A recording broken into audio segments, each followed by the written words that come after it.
Good afternoon, ladies and gentlemen. I am Krishna Kalluri, alternate counselor of the Southern California section of the American Chemical Society. This week, the American Chemical Society has designated as the National Chemistry Week, and this year's theme is the hidden life of spices. I would introduce the speaker, Professor Zhaoping Lee.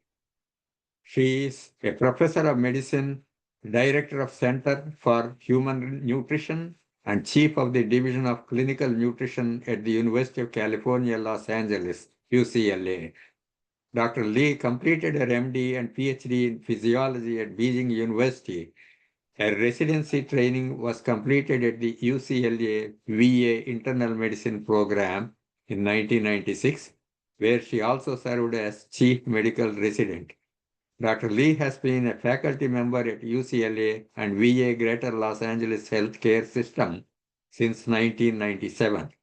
Dr. Lee is board certified in internal medicine and physician nutrition specialist. She has published hundreds of studies on the effect of diet and nutrition on obesity and a host of other body conditions and ailments. Her group also made extensive studies on the prebiotic effects and chemical composition of several well-known spices. Now, with this brief introduction, I would request Professor Lee to start her seminar.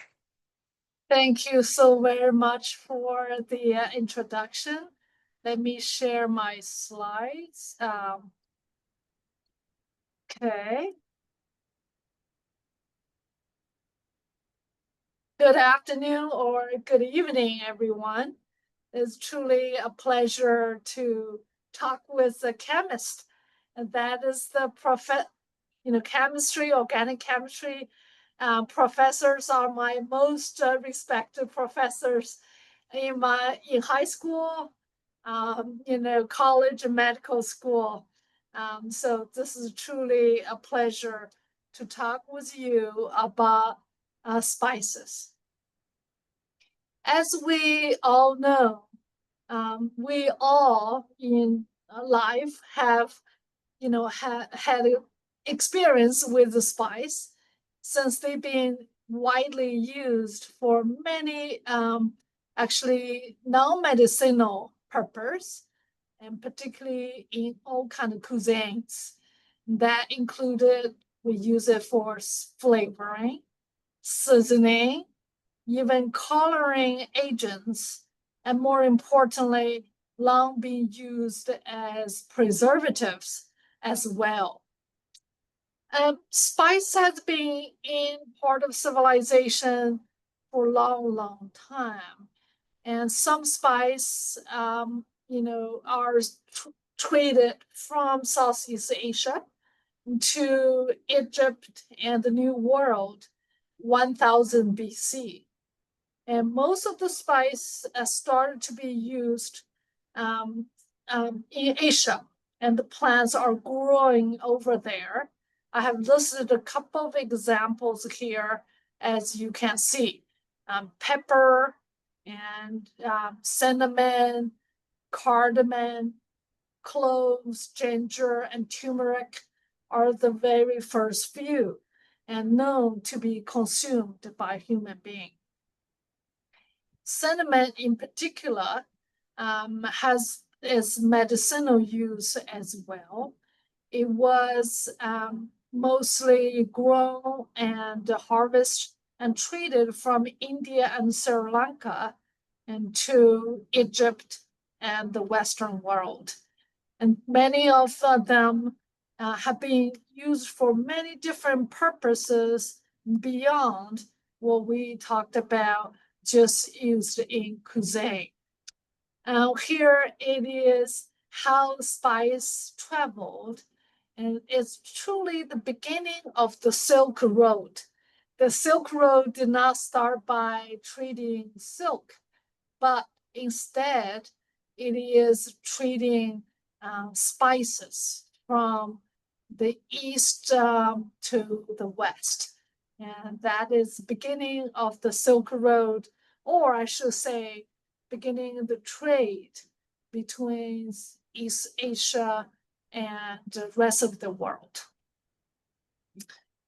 Let's just looking at a history how we've been used spice and in civilization. In the past, it's been very much valued by almost all cultures for not only medicinal, culinary use, but more for mythical medicinal powers. And we have all read in the religious books and all others, novels and histories, and we have learned all about we just mentioned here. But today, though, we are actually have much more available tools. We have leveraged those tools to better understand what spices are, and all the way to a chemistry level, single compound level, and then also looking at the whole in the natural existence of a mixture in its original form, how that impact or interacts with our human body. So if we look at the nutrients existing in spice, it is well known since the 1950s, last century, spices are a rich source of fiber. That was very early recognition, vitamins, minerals, and then soon start to recognize it has very strong antioxidants capacities. Fast forward today, we actually start to appreciate more about phytonutrients, or we call phytochemicals. Those are compound and only come from plants. In our talk today, only come from actually spices. Those are marker compounds, representative compounds, have this unique interaction with the human and also with other animals as well. And another one, new function or new classification, along with our advance with technology, it is prebiotics. We know now there are good bacteria in every single surface we human being interface the environment. And the largest area, it is a gastrointestinal system. And the second would be our respiratory system. This is where we have single layer barrier, we call mucosa, single layer of epithelium cells. And this is the area we interface directly with the environment. And this is how we interact with the environment, exchange information as well.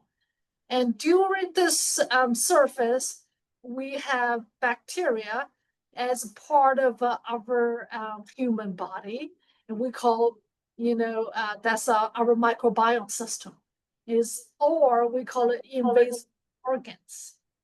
With that have said, we also now have a new concept of probiotics, meaning they are not causing our disease. Those are one beneficial or essential for our body function. That's probiotics.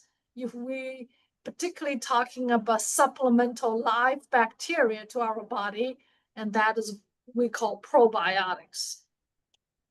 Now, also a concept of prebiotics, as I listed here, those are not live bacteria. Instead, they are the essential food for our good bacteria microbiota that is either in the GI tract or respiratory tract or rest of our body. And they need prebiotics to be healthy, to be in homeostasis, and to contribute to our overall health. Spice happen to be one of the strong class of prebiotics as well. I will give you examples later on during the talk. If we look at the phytonutrients, that is unique, or we call marker compounds for spice, often related classes of herbs, and they are listed here. For example, we know well capsaicin from pepper, and we know gingerel from ginger, thymol, and from anything, curcumin obviously from the original form, and so far this is the one we actually know the most and study the most. However, as I have pointed out in the middle, there are more than 2,000 phytonutrients that being identified, and thanks to the chemist, in spices and herbs. And we are just listing a very few of them we know well. Particularly, we have had a chance to study them in their, in the kind of sense of interact with a human being and impact on human health. Talk with the chemist, I have to really point it out. That's what they are looking like in their chemical structure. They mostly belong to a large family of phenolic compounds. As you can see, either from vitamins like vitamin E listed or Q10 here, and to what we see existing in spice, and they are very, very similar. This belongs to a large family and have a lot of obviously OH groups. And that also determined they have a capacity to capture free radicals. And that is also the reason the antioxidants capacity of spice was first studied.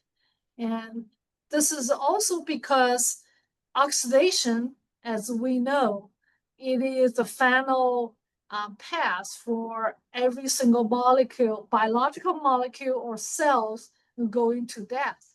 And lipid oxidation and also overall oxidation, it is the start and the end of biological compounds and cells, and therefore any organelles and a human being. So if we look at antioxidants capacity, and particularly from a clinician point of view, or what the consumer talked about the most, out of the over 1,000 food commonly consumed in the United States, the top 10 food based on antioxidants capacity or content are listed here. Number one is cloves, has about 126 millimoles per 100 gram. We converted to millimoles to be fair, to count more the different molecular weight of each of those marker compounds or total compounds mixture existing in individual spice. And second one, oregano, ginger, cinnamon, turmeric. And up to here, top 5 are all from us, the spices we're very familiar with. If you then add herbs, nuts into it, there's walnuts, number 6, and the herbs, basil, mustard seeds, but that's actually a spice, curry powders, that's spice, and pecan, and to be another nuts with antioxidants capacity. And if we and looking at per serving size. So this is a different measure than millimoles per 100 grams because we consume spice, different serving size compared with we consume blackberries. Here's 10 food based on the serving size. Number one, strongest antioxidants enriched food. It is blackberry, followed by walnuts, strawberry, artichokes, cranberry, coffee, raspberry, pecans, blueberry, and cloves. So this is the serving size-wise, and we have different measure. Again, we can see, spice can make to the list.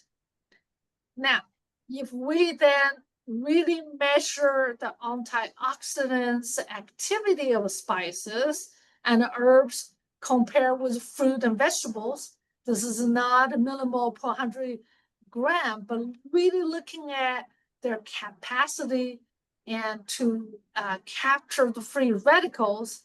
Now, using the serving size, we typically consumed, as you can see then, number one, consider we typically use the serving size is cinnamon.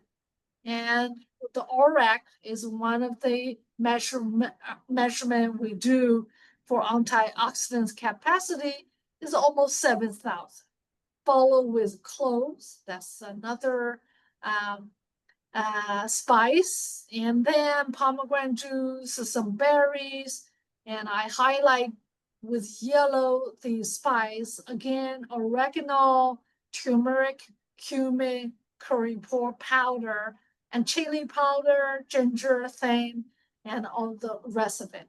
As you can see, spice, if we really compare what we typically consume, and in spite of we typically really use a very little, like a tablespoon, but the capability to help us, capture free radicals is really tremendous. Look at represented here as antioxidants capacity.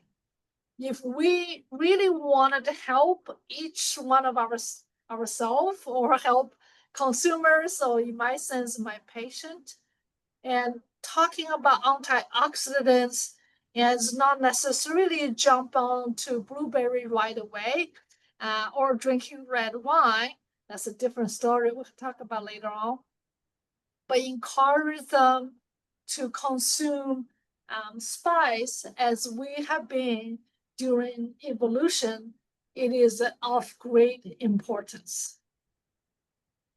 This is the slides you'll be very familiar with. That is how and antioxidants were able to capture the free radicals, prevent the free radicals to attack our lipid. In other words, to oxidize our lipid and start, the actually inflammation or trigger the cell death. Now I'm going to give you a couple of examples from our own research at UCLA.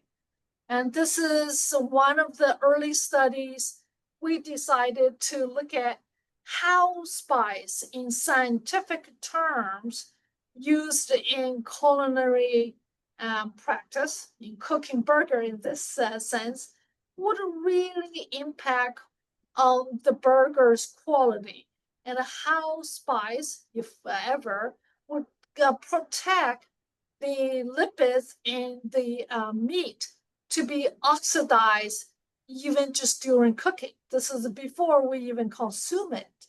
So as you can see, we cooked actually pretty lean burger patty made with 10% of fat. So it's very high quality beef. The control would be just burger cooked with salt. And then we add mixed spice, most consumed spice, the 5 of them we mix it up, and then or just oregano, garlic, and garlic combination with oregano, turmeric, paprika. So the spice mix would have all those four mix all together, five mixed together. The total quantity, including the burger, is the same. As you can see, if we look at the lipid oxidation products, MDA, so as a marker, you can see adding the mix or oregano or other spice is significantly decreased the lipid oxidation during cooking. The only one had no impact is garlic. However, if we add a garlic and oregano together, then we still can see the benefit. And then we decided to do a study with the human consumption, not just single spice added to the burger meat. So this way is more easily acceptable by consumers. Also, it can enhance the taste of the burger. Here's this, as you can see, we made a spice mix with cloves, cinnamon, oregano, rosemary, ginger, black pepper, paprika, and garlic powder. All right.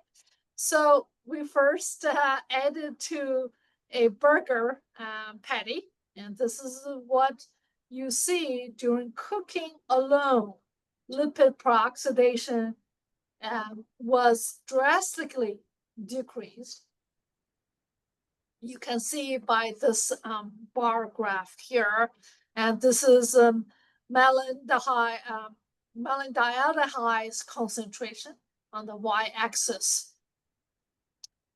Then we feed the burger to the individual. Now we want to see, lipid oxidation happening during digestion. Mostly it is happening in the stomach. This is in addition to what happened during cooking. Then we measured blood, human blood, MDA level, and this is percent of a change, percent of a baseline. As you can see, if we only have salt in the burger patty, and the MDA level is, as we can see here, after consumption, lipid peroxidation products goes up all the way, persists through hour 6. If we would add a spice to it, and you can see actually along with time, not only the malondialdehyde concentration did not go up, but more so, it got lowered even compared to the baseline value. This is considering we are generating additional MDA during the time we digest the patty in our stomach. That would trigger more lipid oxidation like you have seen here with salt alone in the burger patty. So this is additional benefit to see, to really show the benefit of spice and using spice in our daily cooking.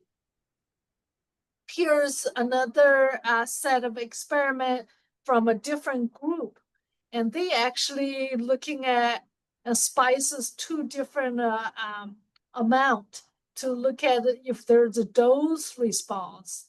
They used a much more complex spice mix, and more than what we put it in, mostly add more herbs to it, parsley, basil, also bay leaf. So they tested 2 doses, 2 grams. 2 grams about, how much is that? It is about the sugar packet we put in the coffee, that is 4 grams. Half of that would be 2 grams, and 6 grams would be 1.5 packs. And so they use a high saturated fat, high carbohydrate meal as a challenge to individual and in the presence of a different dose of a spice mix. Here's the response they see and represented by inflammatory markers. As you can, looking through, this is the IL-1 beta, and at the this is a change of IL-6, IL-8.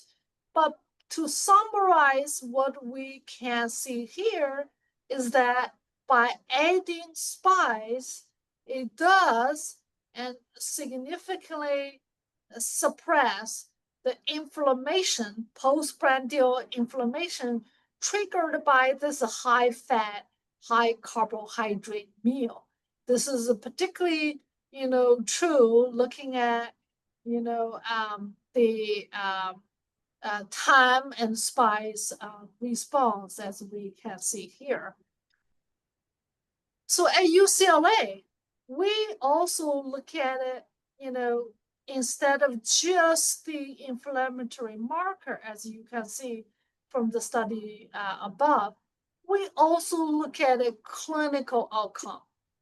As we know, postprandial inflammation can trigger constriction of our blood vessels and particularly impair the nitric oxide mediated blood vessel relaxation.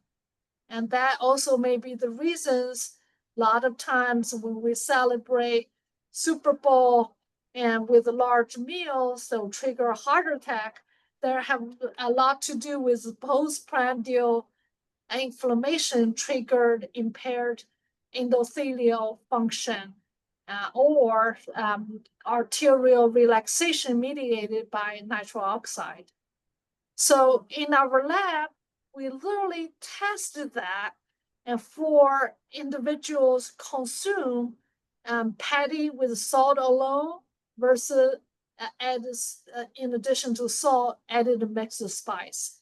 As you can see here, the arterial relaxation was not only preserved, but significantly improved by simply adding spice mix and to the burger patty, in addition to the salt. This is very much clinical direct evidence, the protective effect of spices. Now I'm going to switch gear, also talking about other mechanisms contributed to the benefit of spices beyond serving as antioxidants. The first one would be looking at hot chili peppers. As we know, this is widely used across the world, and we also know it can increase thermogenesis by stimulating catecholamine system. It can also decrease pain, mainly due to the capsaicin, the pungent, the molecule also responsible for the pungency of the pepper. So here are their molecular structure. This is a capsaicin on the top, and also this is a dihydrocapsaicin with and one less double bound. And there, that would determine the second structure is much more stretched out, less folded up. And on the bottom is capsaicin right here. So the reason I'm showing you this is molecular structure is going to share with you one of the experiments we have done trying to preserve the capsaicin's effect on thermogenesis, but meanwhile not to have the pungency And so we can use it for weight management purpose or enhance our metabolism purpose. So there's a special kind of pepper, sweet pepper was really developed in Japan.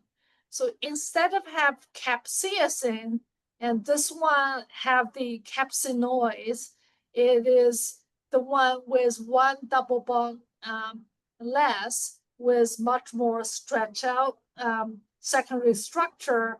And with that said, it will not bind to the pungent receptor as tight as capsaicin, and also that produce only 1,000th pungency as compared to capsaicin. And we actually at UCLA and tested its effect on metabolism and by measuring increased resting oxygen consumption and increased body pressure temperature in healthy volunteers. And here is the temperature change after consume this capsaicinoids,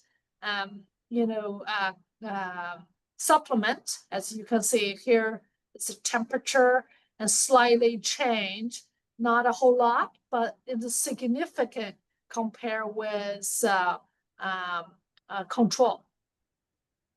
And here's oxygen consumption, and particularly, about at 40 minutes of time is significant compared with the control as well. Then we're looking at, postprandial energy expenditure when we're adding the capsaicinoid to a meal. And so this is a energy expenditure and adjusted to fat-free muscle mass and on each individual. As we can see, we do placebo is open diamond. We see the increased energy expenditure, and we also look at the change from baseline, and that is also significantly a change as well. We tested 2 doses, 3 milligram and 9 milligram.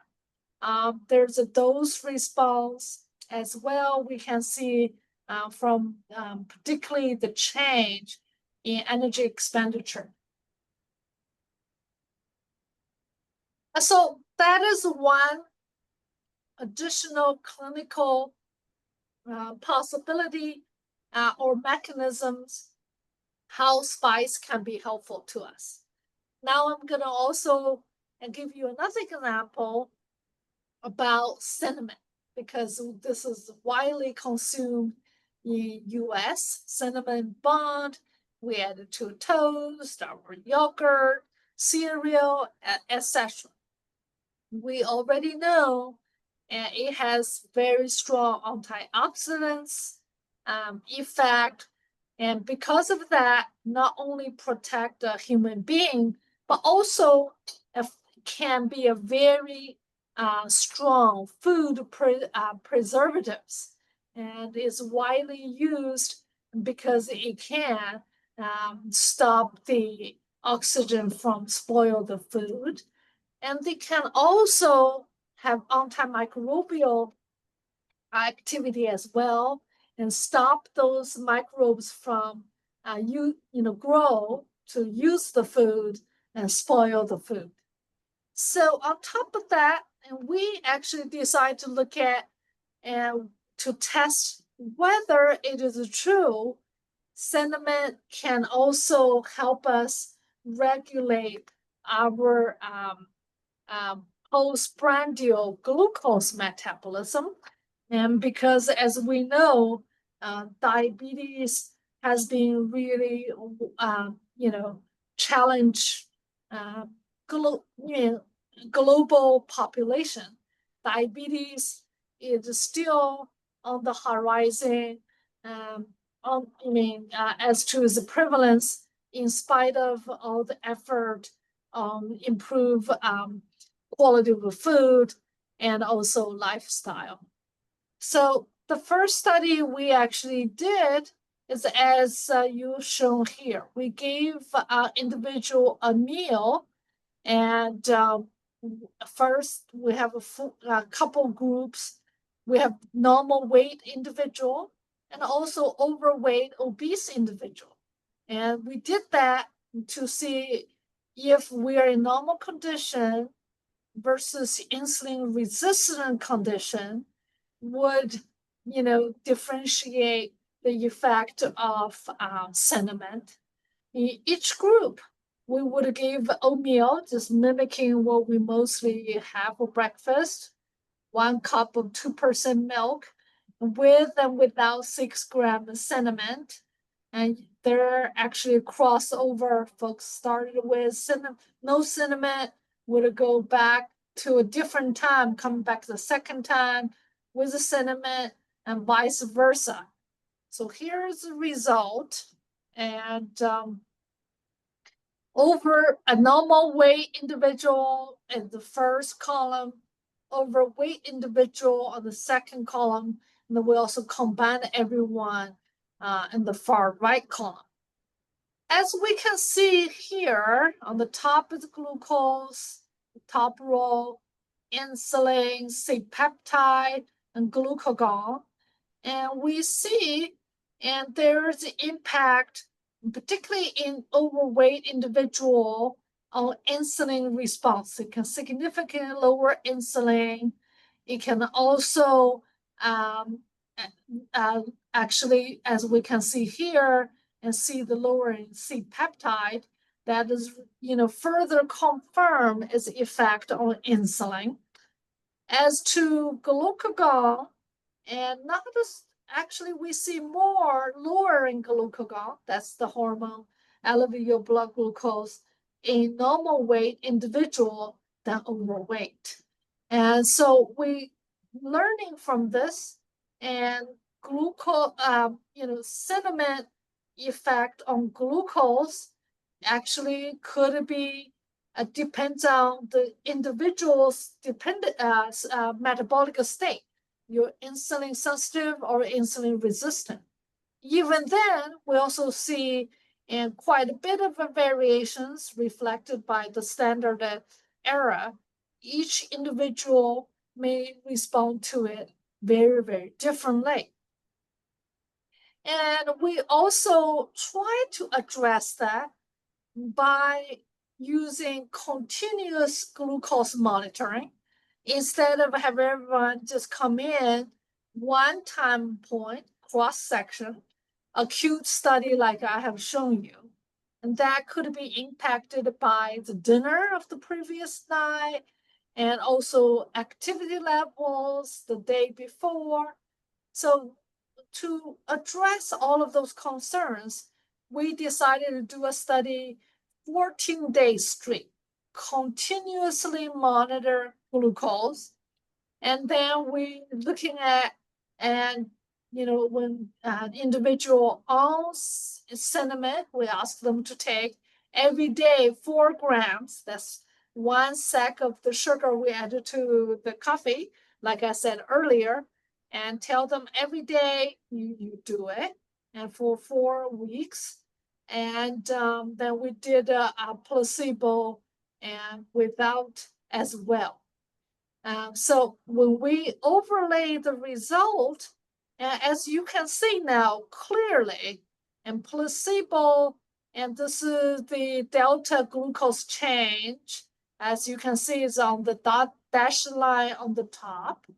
And the cinnamon, individual take cinnamon is a solid line below. Now you clearly can see, we look at the area under the curve, cinnamon, it is convincingly, it can really positively regulate glucose in a very favorable way. In another sense, and glucose metabolism can be favorably regulated by continuously consume cinnamon on regular basis. So this is the study we published about a year ago. It was, top 10 paper for all American Society of Nutrition, published in the major journals. And clearly it has widely interest from researchers, in study nutrition and nutrition science. So next one, I'm gonna talk about curry. And this is the golden color we often use in Indian food, and we all have, had experience with. And curcumin, we have done quite a few studies looking at a curcumin's effect on human health.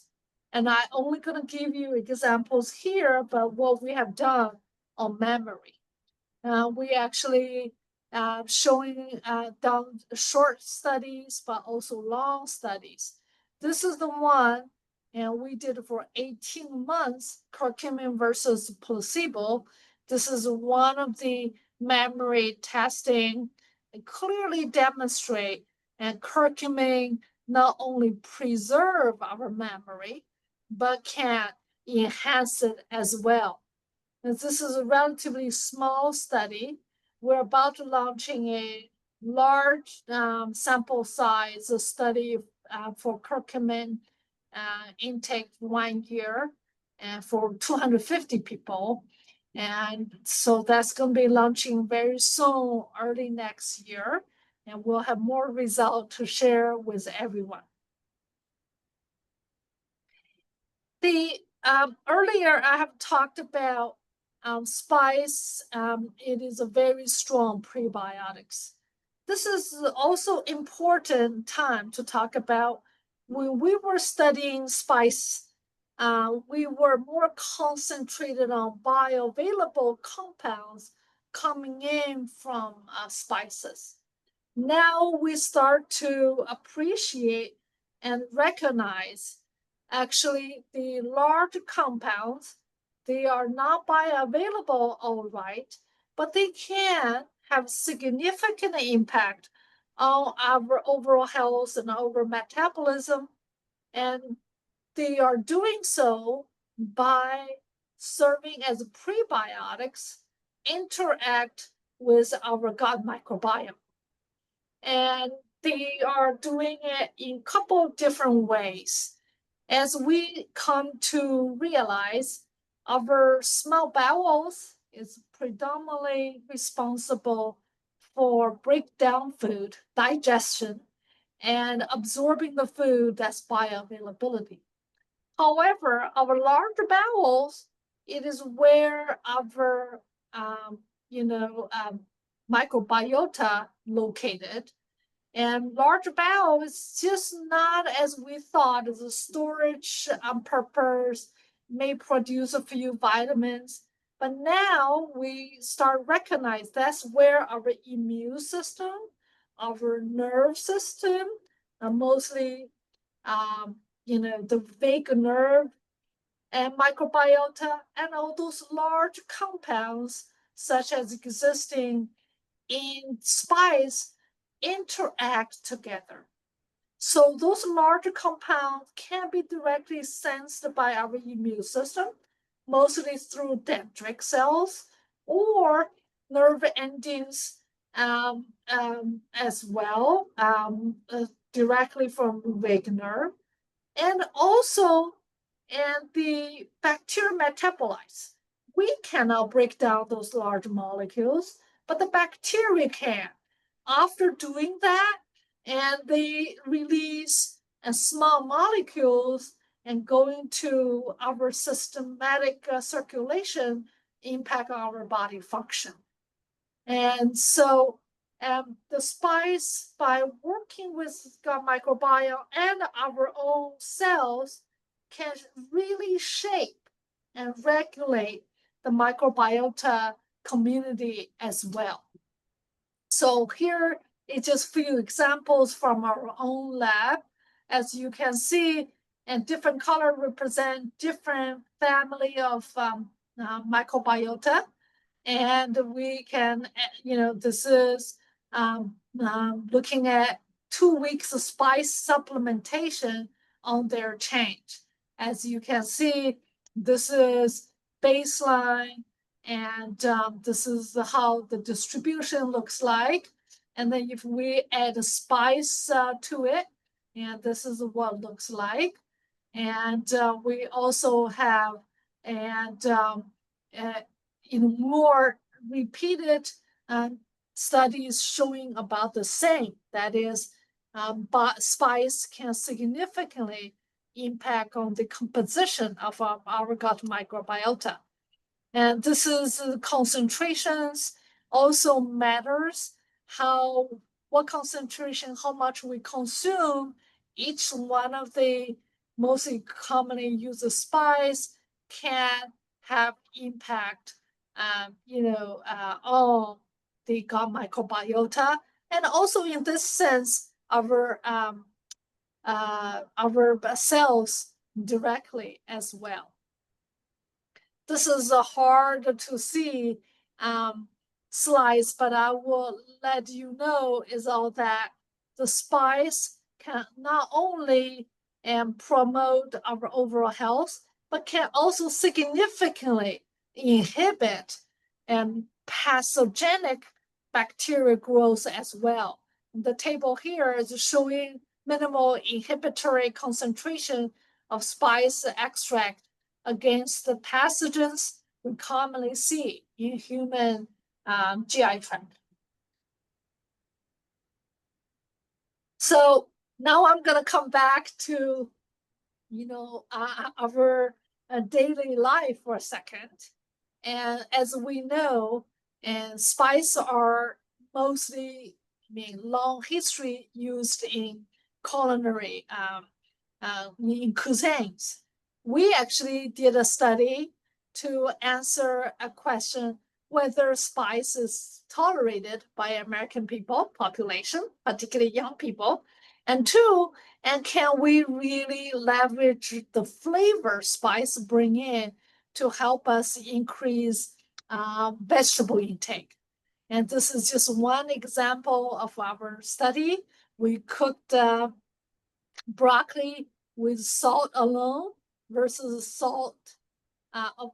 We used olive oil, salt versus olive oil and spice. And there may no salt, just the spice versus the salt. And we actually gladly to see not only the seasoned, the spice seasoned broccoli are well tolerated, and it can actually increase the consumption of young individual and during this testing.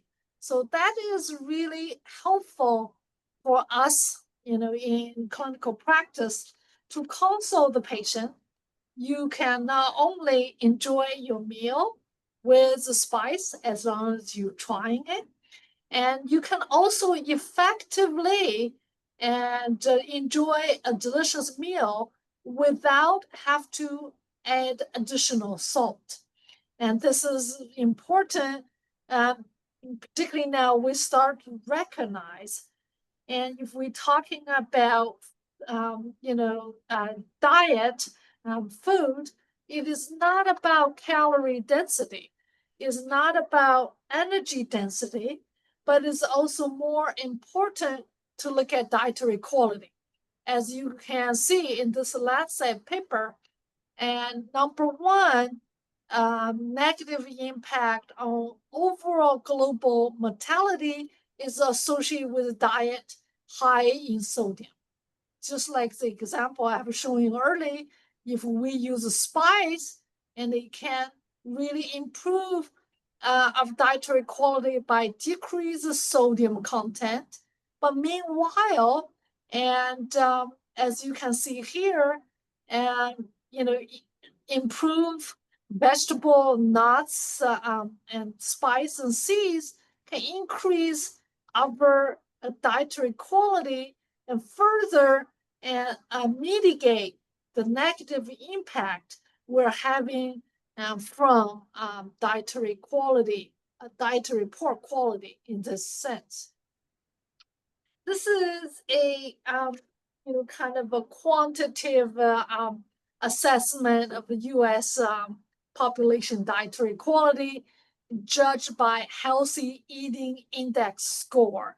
As you can see, we did not improve much from 2025 to 2015. We only changed from 56 to 59. But also look at the age group. The groups with lowest dietary quality are our kids and young adults. And when we're getting older, we seems like paying more attention to dietary quality, and we are eating better. But this is far from where we want to be, and we want to be everywhere, every group, everywhere the world to have dietary quality, 70s or 80s or even higher than that. Lastly, I wanted to say and study, any food like a spice. It is not as simple as we study drug, which is only one single compound. As you can see from this Sankey diagram, many compounds are shared by different food that can be from fruit and to tea or to onions as one spice. And they also, because they have different compounds grouped within each spice or food, and they can impact on different pathways and therefore impact on different organ system of our body, and also that is have different benefit as to disease prevention, that be cardiovascular disease or mental disorders, and that is very complex. Luckily, we now have more machine learning capabilities, AI, to help us sort through all of that. Where are we? So most of the data we have on spice, it is still mostly single compound or nutrient level. We actually don't know as much, even we have started to study spice or food as it is. That can even just be black pepper. It's not just, pepper rain and also the single compounds in it. But we now just started to study black pepper as it is. And as we all know, we don't eat one single food for a given meal. We eat at least 3 different kinds of food on average. And then we do not have much of data on when all those food combine together, what they would do, what they would interact with our body. We definitely do not know much, and on a weekly basis, and what kind of food we mostly consume, in what kind of combination, given what time of the day, and how we cook them. We are just the beginning of our journey to understand nutrition. This will be the dream down the line. Precision nutrition, we want to digitalize every single food. And from its source, we of course also want to digitalize each individual metabolic phenotype. That is my current research focus.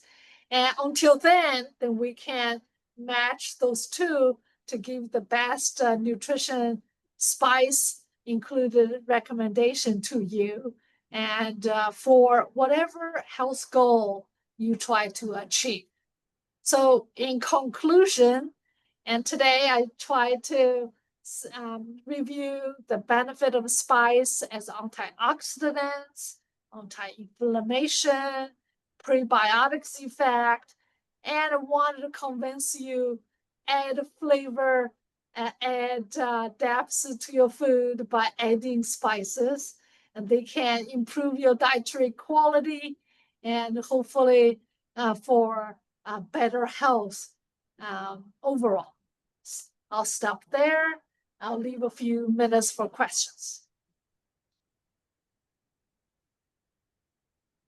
You can either put your question in the chat, or you can go ahead and use your microphone and then ask Professor Lee any question that you have.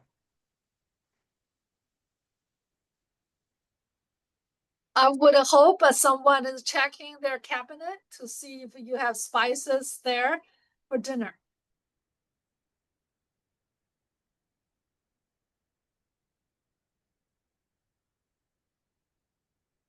Okay, I don't seem to see any questions. I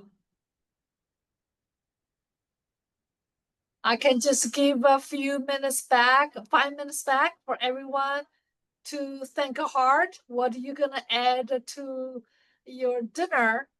Any spice you may have in your kitchen. Thank you.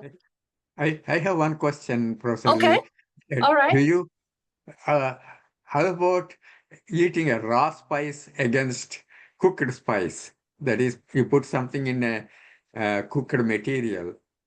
Okay. So that's a very good question. The answer actually is probably the combination at different time you use a different method. So let's just say if you just directly consume it, it is your digestive system break down, extract the compounds and directly. If you're gonna be cooking, let's say in oil, you're doing a more organic extraction, right? So you get different compounds out of the spice. If you then, I'm gonna use water-based cooking, a slow cooker, I'm gonna cook meat, may add to it. I mean, that could be a combination of water extraction and organic extraction.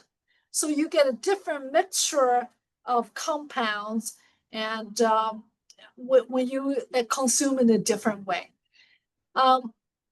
That's the reason I would recommend to think about and use it at all. Directly consumption, use it in cooking, and cooking, I mean, just use oil only. There are people using pepper directly to olive oil, or you're gonna add it to your cooking with, water-based soups and cook your chickens, all of above.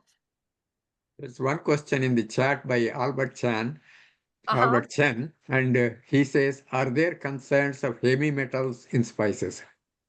Do Okay. you encounter any heavy metals? Okay. Heavy metal have been detected in spice. The recommendation I typically would give to our patient would be, number one, spice were usually consumed in a very small amount. It is in not large quantity. And second of all, it will be varied up. You're not have one kind of spice constantly all the time. That would also decrease and the sort of possible risk of too much heavy metal. And the third is, buy from, major brand, and they are hopefully have much better quality control than the exotic ones. And if you're gonna grate your own pepper, and okay, that probably would be the best, right? So that's all of that. There's There is another just question. Yeah, is there one more any? question there. Yes, is there any information on a particular spice working well for a particular type of food to maximize nutrient absorption? I don't think we have a whole list that we can give to you, but I do wanted to say though, the traditional dishes, even there's no mass spec to analyze it, but this is accumulation of experience. I would really recommend we use cultural recipes and to start.